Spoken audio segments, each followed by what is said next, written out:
yung banggit na ito ang tunay na Diyos at buhay na walang hanggan, hindi tumutukoy sa Panginoong Hesukristo, kundi tumutukoy sa ipakikilala o ipauunawa ng ating Panginoong Hesukristo kaya siya naparito. Kaya mali pong konklusyon na sabihin ang tinutukoy daw na tunay na Diyos sa unang Juan 5:20 ay ang ating Panginoong Hesukristo. Hindi po. Kundi pinatutunayan sa talatang yon na ang Panginoong Hesukristo naparito para ipakilala at ipaunawa kung sino po ang tunay na Diyos.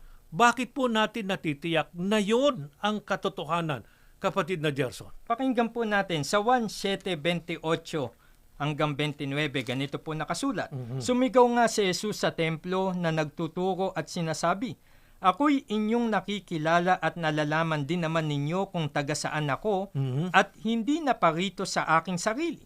Datapwat ang nagsugo sa akin ay tunay na hindi ninyo nakikilala. Siya'y nakikilala ko sapagkat ako'y mula sa Kanya at siya ang nagsugo sa akin." Maliwanag po sa binasa natin mga talata na ito po ang isa sa mga misyon ng ating Panginoong Hesukristo.